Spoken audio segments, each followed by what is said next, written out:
Abonnez-vous sur Ndebo Pro TV, Pro TV, Pro TV, la chaîne de la diaspora, diaspora, diaspora.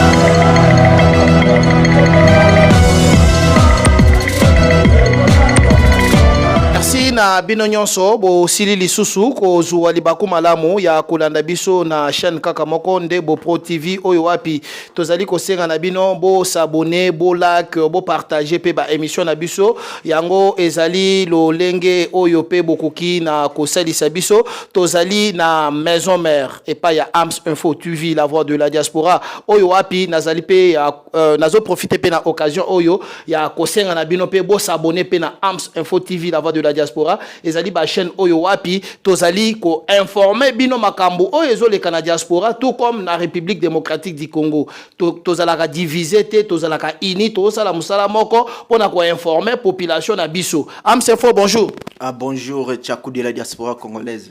Sango boni. Sango te toza malamu tozaki na matanga na diaspora tozana matanga mibale ezana mama Katia kufela ye mwana na moko abota na vie na Congo na tcholaki na mai et puis tozali pe na mwasi ya Rigotier chef de terre mama Bibi oya tikibiso azaki pe na robenge pe collègue du fait que azako sala côté moko na ngai tozana office na ngai ye azako teka kaka juste en face na nga kuna na mama Joël donc ye pe atika biso.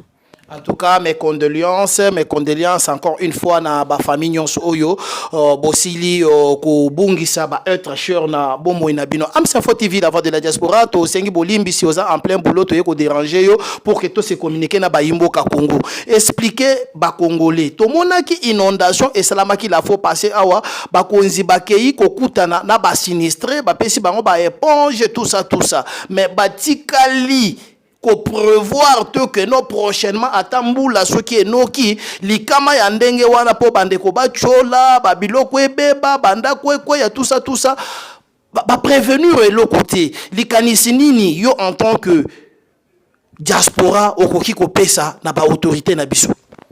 Ouais elo na roluba ezaboye Tchakou de la diaspora oyebi ke oyebi ville wana Kinshasa Kinshasa eza ville moko oyo Léopoldville mondele tanga tongaki yango pona 400 000 habitants. Lelo Kinshasa est commis à plus de 11 millions d'habitants. Donc ça veut dire qu'il y a un surpeuplement et puis la construction anarchique et liquide. Na insalubrité, il y a un ça là que Congo est indaranamai. Mais ce que balobara gouverner c'est prévoir. Gouvernement et l'eau une fois ça la face ya elo kwa bongo elo on a le balelo ezaboye exode rural ezapé l'une des causes il y a surpeuplement ya Kinshasa elo ni photo ça to copier biloko malamu makamba malamu esama na diaspora photo copier yango to mema on mboka na biso Congo au monde so yena tozana Afrique du Sud awa Afrique du Sud, ceux qui ont ba ville nyons au monde, ba ville nyons ont développé. Pourquoi ils ont développé? Parce que bazo ba institution ba délocaliser yango. So y en Afrique du Sud, so luki parlement au kutango na capitalité. Parlement ils en a Cape Town. On prend so luki gouvernement ils a na Gauteng. Bureau présidence ils a. C'est-à-dire capitale économique ils en a Johannesburg. Tous en a Pretoria. Vous voyez? Donc c'est ça là qui bozo ko délocaliser ba institution pour batunyo so bazaka na flux ya koyaka place mon côté Congo toza biso so centraliser kaka na Kinshasa alors que Kinshasa eza mboka moko oyo eza to vivaka o babengi marée haute na marée basse. Marée haute eza na période ambula so mbula ebeti makasi niveau ya fleuve et matara likolo tant au niveau à fleuve et mati likolo et ça et que wapi et débordé et que na banda kwa batu tant aux oko na banda kwa batu ba conséquences eza ebele bande na biso bazokufa épidémie épidémie bato azobela ba typhoïde comme ebele parce que na Congo déjà tozala ba toilette autobenga ba toilette ya direct ya libulu c'est-à-dire très dangereux, c'est-à-dire tant mai ekoti ba salité nyonso bimara libanda. Vous comprenez? Donc gouvernement il faut ça là ngapo na ngai il aura liboso ba délocaliser na no ba institution totonga mboka ya totonga ville ya sika na Congo espace vert eza ebele ba espace inhabité eza ebele. Et puis Congo c'est le seul pays où yo capitale eza na frontière. Or un pays qui se respecte, la capitale doit être au centre. Pourquoi en cas de guerre beaucoup zamba mona accès na capitalité. Donc tant besoin de localiser par exemple Otongi à ta ville Moroboy parce que je me rappelle na période de Matata ou Mozitu, il y avait un projet ya Otonga Lumumba ville. C'était je crois bien na Kasai Likolo kuna. So Botongi ba ville ya sika. Et ça la paix que ba institution et que kuna besoin de délocaliser ba makamba to ozala susu na accès ya ko yaka na ba ville ba grande ville té. Et puis ce qui peut moni que et là, il faut le gouvernement ça là projet il y a 450 je crois 445 tendawapi alors que c'est un projet où il faut financer et développer les zones zones rurales pour zone rurale tant besoin développer en gros par exemple bomoni qui n'a besoin de ba stade bien par exemple na ba zone rurale besoin de ba industrie na ba zone rurale et ça là que travailleurs ba ça là kuna ils ont allergir pe tâche à nini to ya chômage na mboka nazo ebisa yo so ba lobby ke no ba tongi ba usine mususu na Kishasa na pesa exemple na Kasai voilà na Kasai ba tongi ba usine kuna ba ko engager nani ka bato bazokima ba okima Kasai po ba ya Kishasa ba osaba wewa mwana mboka am s'informer ba congolais pe baza na mbongo ebele balingi pe ko créer ba emploi te na ebisio Congolais, nous devons créer un emploi. Premièrement, ils ont gouvernement. On prend. Na ba investissement. Gouvernement des awana ils ont ba recette oyo azwaka na biso ba population toujours vivre. Gouvernement ils ont vivre na o ba bengi revenu national. Revenu national on les outa na ba taxe, na ba impôt oyo bazwaka na ba entreprise na biso population. Tant que vous avez revenu wana et là on y ba salaire faut créer ba emploi na ba investissement public na ba projet mususu ya ba koper ça ba crédit na ba na mboka o bazana posa ya ko investir na Congo. Vous comprenez mutu mususu akoza 6 classe na ya azana moi financement na ya muke azoluka azana projet moko bozo senga par exemple $100,000. Mais parfois on a beaucoup on a $5,000.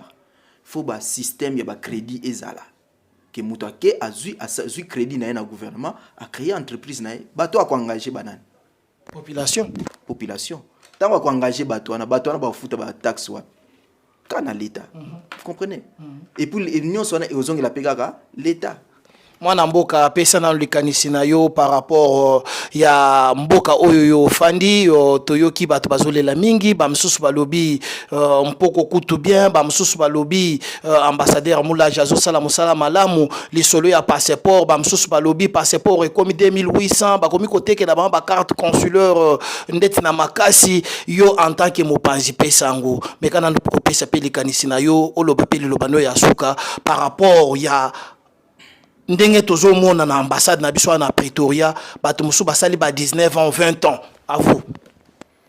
Bon par rapport ya ambassade de Toloba wana debi na yebi que tous un problème mais na yebi ceux qui jusque là ils a déjà résolu pourquoi parce que problème a ngoni ni mona mboka na yebi que tozana ambassadeur ou ya qui nommé par le chef de l'État mais qui n'a jamais été accrédité en Afrique du Sud parce que pour ambassadeur à Salam Musala naï faut avoir accréditation ya mboka oyo place batindi fachi azana problème te yesi anomaki mais ce ko awa accréditation azoate mais ce ko face il y a dilemme wana du fait qu'il y a une accréditation. Est-ce que le gouvernement a cause de décision, par exemple, va délocaliser, va passer par exemple l'ambassade de Mboka Moussoussou, ah, va passer Mouto, peut-être Bakondima, ou on a peine à éviter.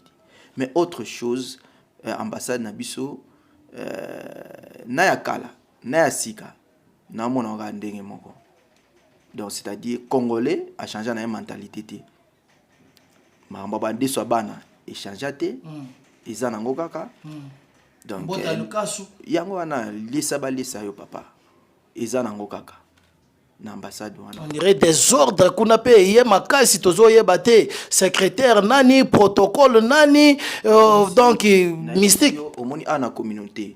Na autopesa o exemple tozaki na matanga ya mama Bibi. Tozaki na ba organisation wana ndenge ya ko organiser matanga wana te moyebi ke tokendaki na ambassade ko senga lisungi parce que tozaki na kaye tozo tambusa tozaki na besoin luka mo cotisation to luka lisungi to kotaki demande na ambassade wana pour bazana affaires sociales là-bas. Vous comprenez? Et nous avons été reçus par une dame.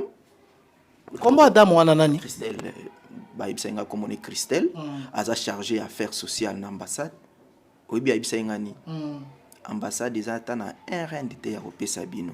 Le rôle a besoin na cahier pour continuer la liste. Mais au moment où basenga ki ba document nyonso ba certificat de décès tout ça à notre grande surprise parce que ngai pe nazaki présent comme témoin nini vraiment esalike soni moko boye vraiment nazozanga na maloba amsefo te biloko boye na ebité peut-être ba comme ça ambassade en ndako na bango. Vous comprenez? Ba comme ça en ndako na bango alors qu'ils en ndako ya ba congolais en Afrique du Sud. Au moins une ambassade on a soka ko koti olongfungoli porte koti yeba ko koti na kata Congo. Aux en Afrique du Sud. So aux en kati ambassade yeba ko na kata Congo. So bimi na porte ka wana na entre ko zongi na kata Afrique du Sud. Ba osko ba yebe loko na te. Ba osko ba komisa ngo ndako na bango na Afrique du Sud. Vous comprenez? C'est comme un royaume. Voilà, en quelque sorte.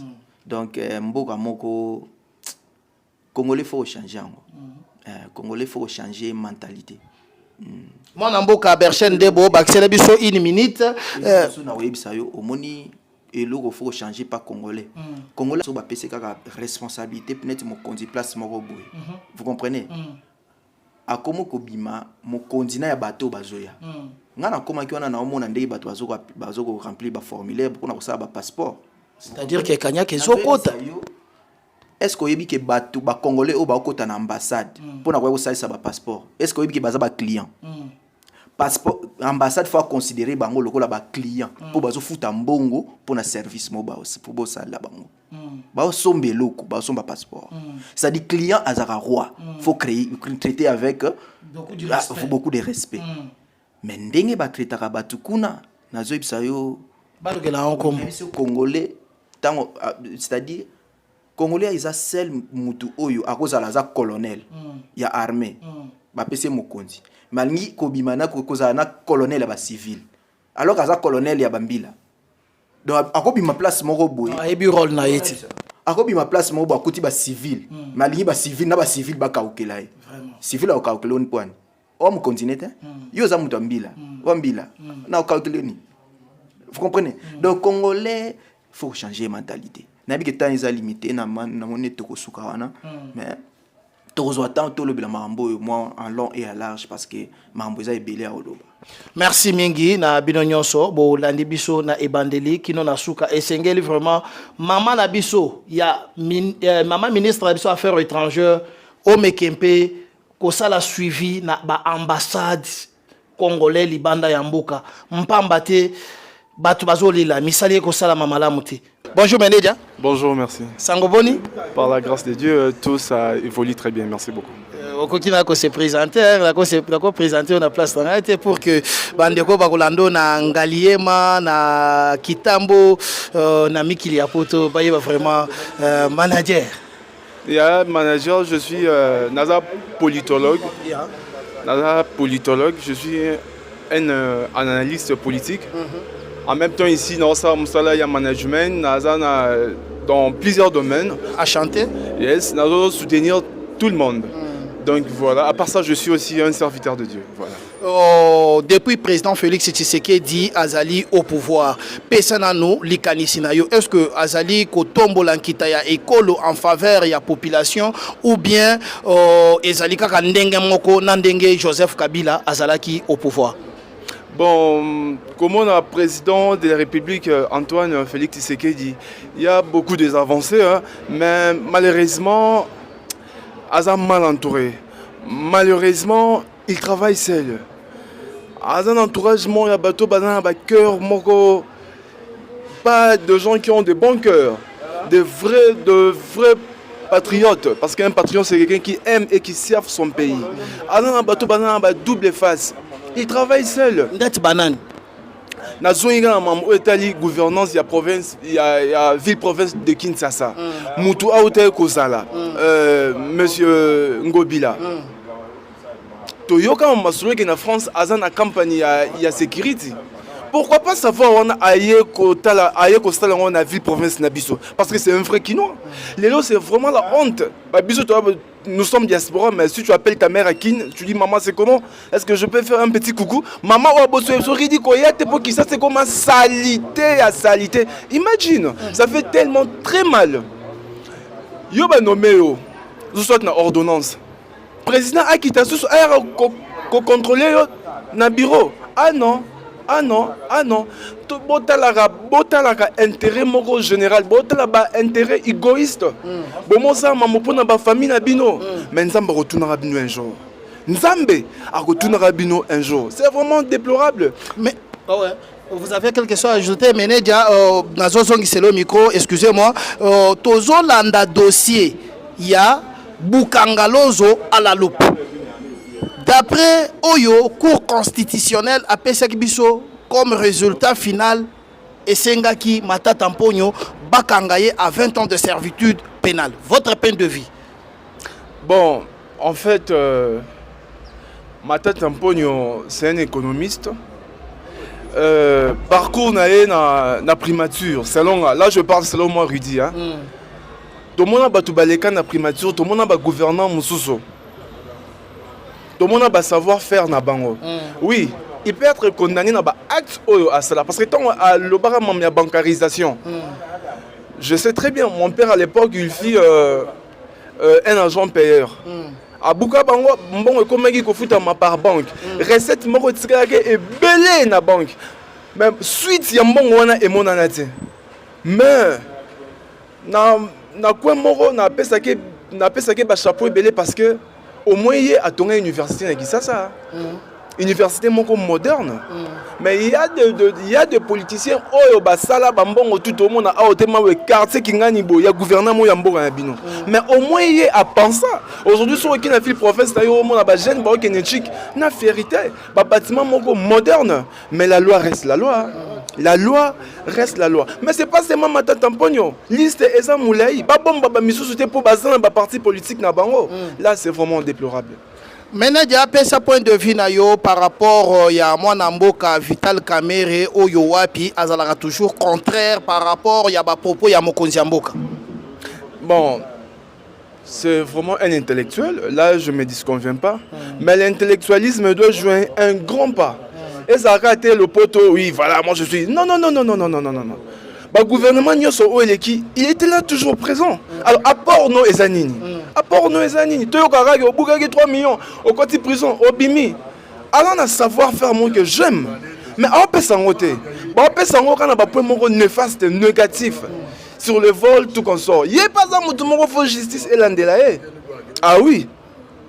Il n'y a pas un mouton faut justice et l'andelaye. Pacificateur, je ne me disconviens pas. Apport nos Ezanini. Apport nos Ezanini. Azapé na ba défiance et belé. Oh, faut justice à Salamboka parce que justice n'est pas Mboka. Oto chité na yo tozalia wa na diaspora tokoki vraiment ko sauter mutuna oyote salana le bilan il y a monsieur l'ambassadeur Moula Jabinene plénipotentiel que je salue en passant l'ex-ambassadeur Mpoko Oyo à Azaki sortant de monsieur Mpoko. À l'époque de M. Mpoko, bon, en fait, moi je parle vérité, d'après tout je suis chrétien. À l'époque de M. Mpoko, on a beaucoup souffert parce que le passeport c'était à 4000 something reine. C'est pas facile. 4000 something reine, n'a pas petit travaux ou travail qu'on fait ici. Trop bien on paie salaire ya mutu.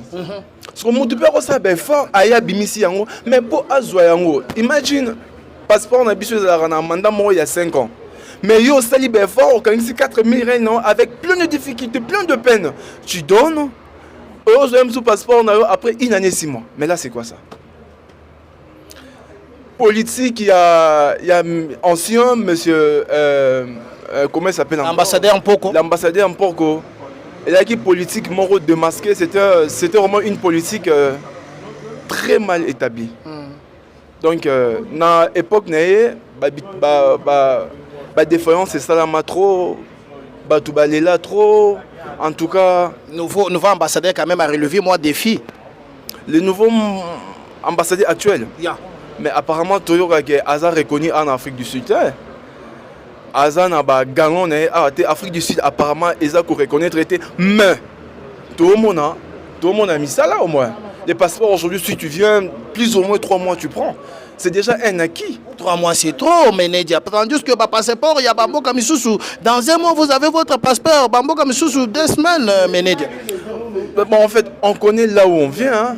On connaît là où on vient, donc c'est pas facile. Parce que quand je dis 3 mois, c'est un peu, ça va. Je dis pas ça va, je dis un peu. Par rapport à l'ancien ambassadeur Messimpoko. À l'époque de Messimpoko, c'était plus ou moins 2 ans. Tu causes avec un ami, il te dit, mon cher, c'est comment? Je dis la Belgique, mais il n'y a pas moyen de partir parce que mon passeport là, j'attends. Tu demandes, ça fait combien de temps? Il te dit, mais ça fait 1 année 6 mois, imagine.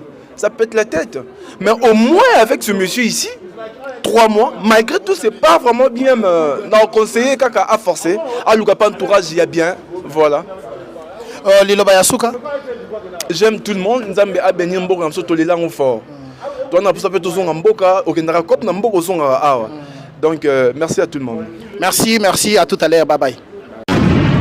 Abonnez-vous sur Ndebo Pro TV, la chaîne de la diaspora.